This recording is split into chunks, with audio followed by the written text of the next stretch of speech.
Everybody, it's Ron Capps. Now I'm going to get you a backstage tour of what a funny car is all about. 11,000 horsepower. It's got a wheelbase of about 125 inches. As you're going to see, it's probably one of the most insane cars, and I get to drive a lot of different race cars. One of the most insane cars you could drive on the planet, trust me. So starting from the back, obviously, when you come to an NHRA race, you're going to see the pit area, you're going to see the chassis and the car itself, and then you're going to see whatever manufactured body you have. We run the Toyota GR Supra body. And that body is a couple hundred to 300 pounds, give or take. Kevlar, fiberglass, carbon fiber. The chassis itself, it's a 125-inch wheelbase, so it's very short, very stiff. The same engine you would see in a top fuel dragster. Now, albeit it is right in front of me, and you can see the cockpit here. I'll go over that with you in a second. You're talking about a very short wheelbase, very high horsepower, a lot of torque, and when you drive one, it seems like you are constantly on the edge and out of control. And I guess that's what makes a funny car cool. But as you can see in the back here, it's all chrome moly tubing. The chassis are put together. There's 2 or 3 manufacturers that build chassis for NHRA funny cars in the country.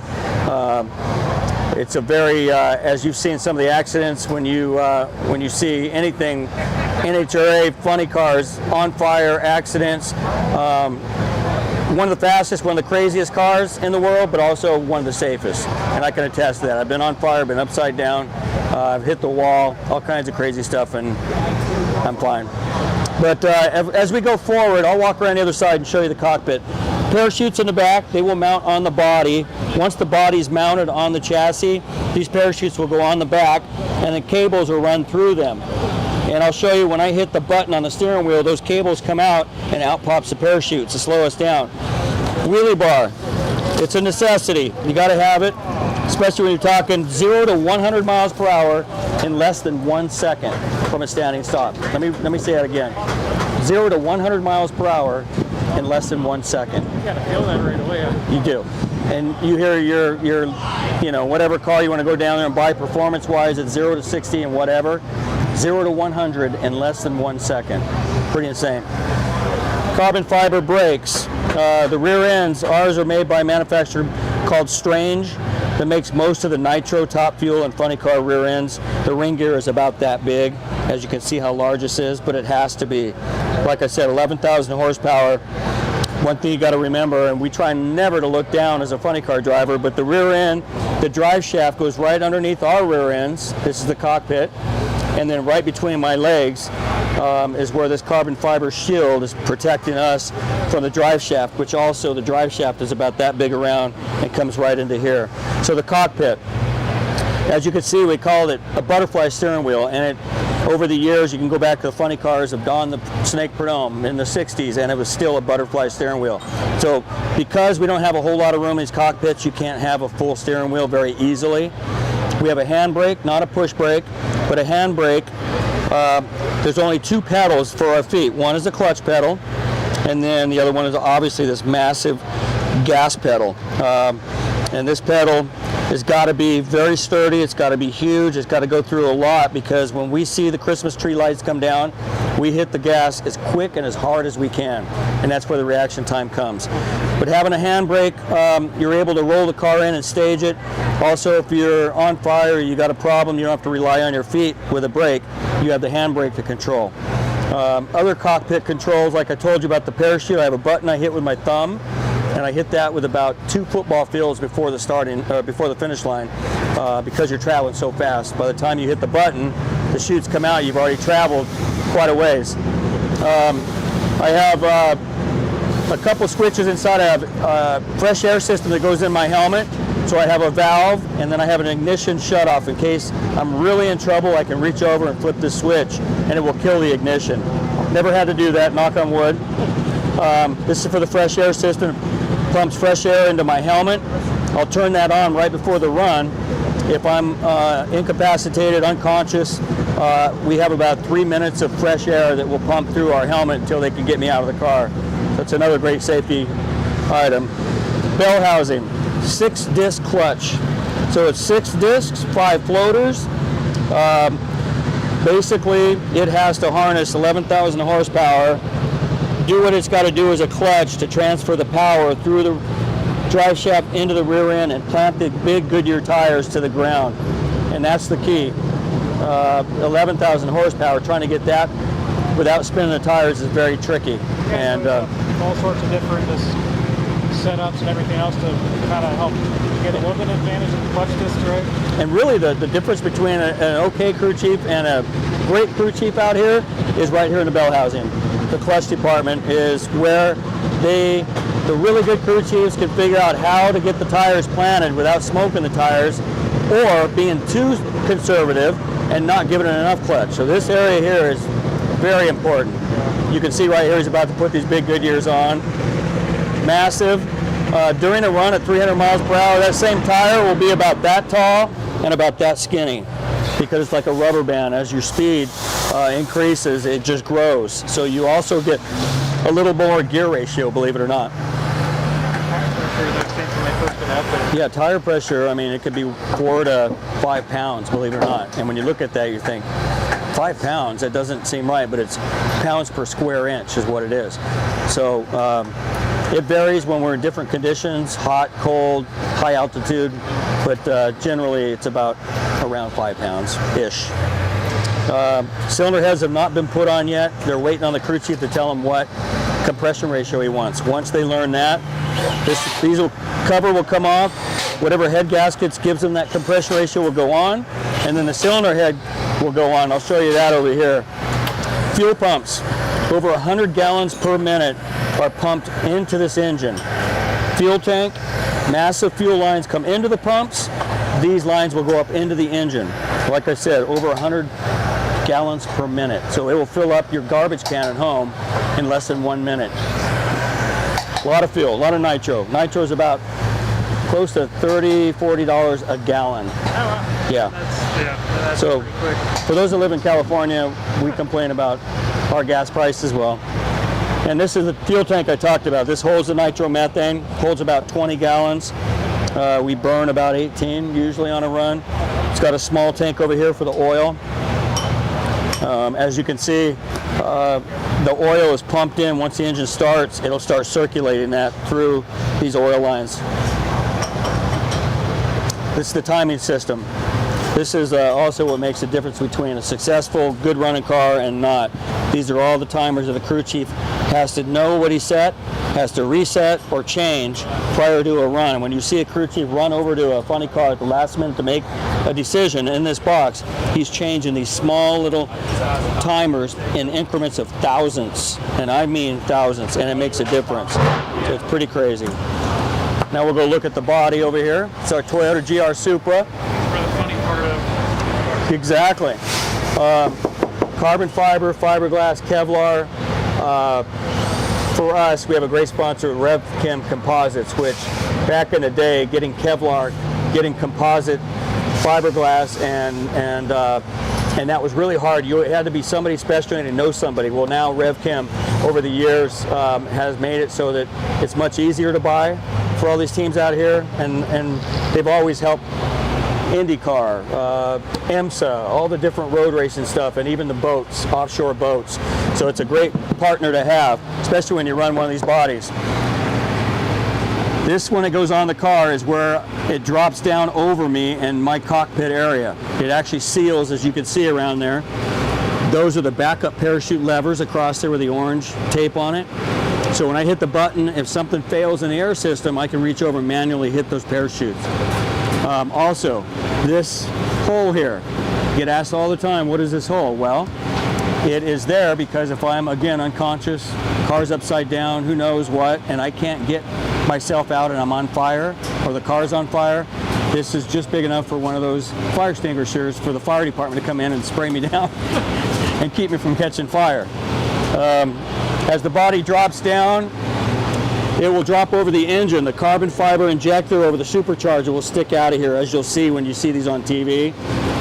It's a nice fit. They've worked really hard on trying to seal it up when it closes because at over 300 miles per hour, it's a lot of air moving around. So they've done a lot of wind tunnel work to figure out what really works the best. Obviously, having Toyota as a partner has been unbelievable for me. A lot of wind tunnel work, a lot of data that gets thrown at us. So this, I think, having this body is an advantage for us. Let's go in the trailer now and see some of the cool stuff. When I talked about cylinder heads going on, at any given time we'll have 2 or 3 sets over here. These are ready to go with the headers already bolted to them. This set will go on for our first run today. That'll be our second run. They take the ones off the car and then they redo those, go through them, completely service them, put everything brand new in them, and then they'll go out here for the next run after that. Is it like an hour or something like that, right? Yeah, at least. And with a nitro engine, it does so much, I don't want to say damage, it's a it's rocket fuel basically, right? So it puts a lot of parts under duress. So hardly anything on that car after one run will go right back on it. It has to be taken off, looked at, spark plugs, pistons, rods, bearings, nothing goes right back in the engine until it's looked at. And if it's good, the crew chief will say, let's put it back in another engine down the road. Well, come on in here. Well, this is the area the crew chiefs work in up here. They have weather stations. They've got computers with data from previous runs they can look at. My crew chief and assistant crew chief are probably 10 times better than any weather person you would have on your local news. Maybe on the weather then. Yeah, they know everything, what's coming, what time it's coming, what the temperature will be, the humidity. They don't measure humidity, they measure particulate grains of water in each piece of air. So it's insane. Have you looked at it all and been like, okay, this makes sense? Or? I don't even ask the weather. I don't look at the weather on my phone. I go talk to them, and they take data from the local airport for an altitude. They combine all these calculations together, and they come up with really a number for them of what compression ratio will be, because that's the most important part of the tune-up. I talked about what nitromethane will do.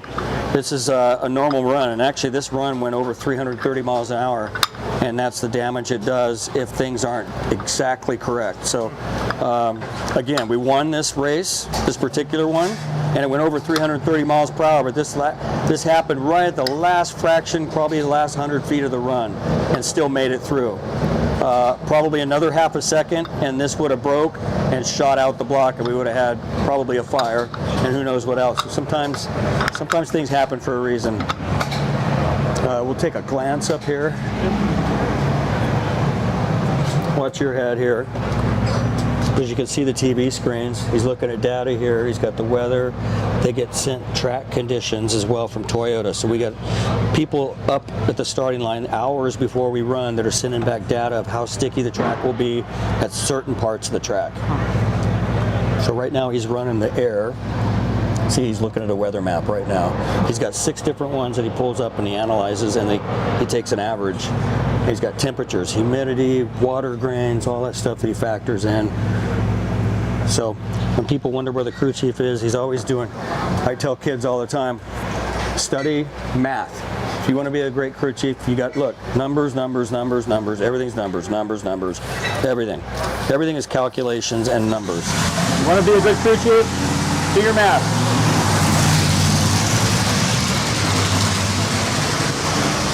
So we got a car starting, as you can hear it. This is our supercharger servicing area.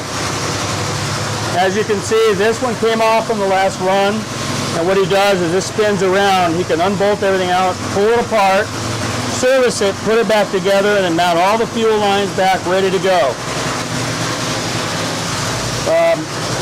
It's cool because this is a great thing to see right here. You walk in and see there's one ready to go, brand new. Here's one that's going to go on the car for this next run. So pretty soon we'll be making all that fun noise.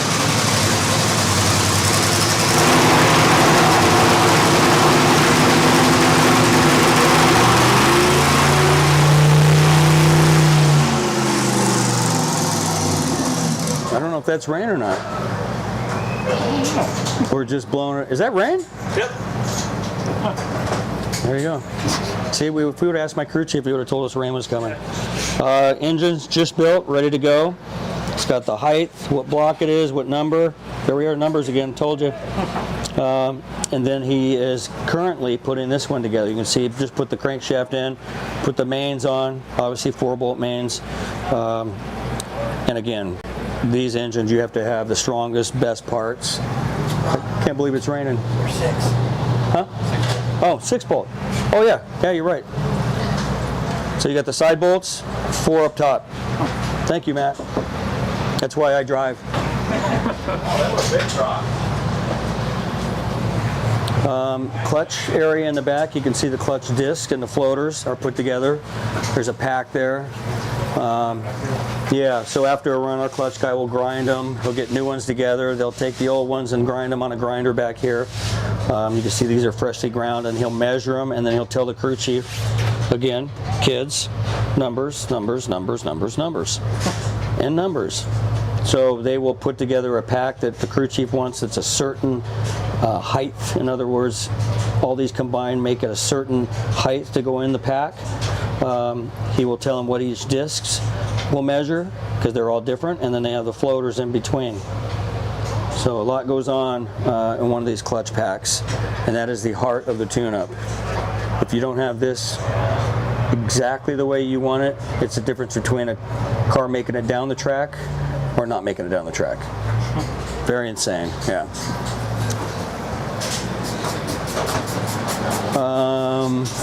Other than that, it's, cylinder heads are serviced in the back, spare cars up above. We got 3 cars that we bring on the road. Our current car goes in the back upstairs.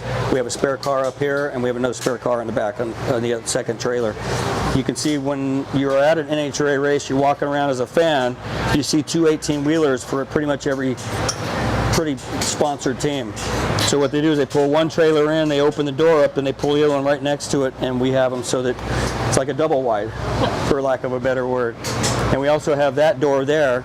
Years ago, I had 3 different teammates, and you could walk all the way through into their trailer. So it was pretty cool. A little shop away from home. Yeah, literally. You can see the pack. It actually has a drive shaft in it, ready to go in. And then, of course, back here, spare tires. We got a whole rack of Goodyear tires that we bring. We will get 4 or 5 different, depending on what tire it is. You can get 8, 9 runs out of it, probably max. Sometimes they only make it 1 run. Can't believe it's raining. That is crazy. And that's it. That's pretty much NHRA funny car. As a kid growing up, I always idolized the funny car drivers. They're always on fire, jumping out, wrecking, crashing. That's the coolest thing ever. And now I am one. So it's pretty cool.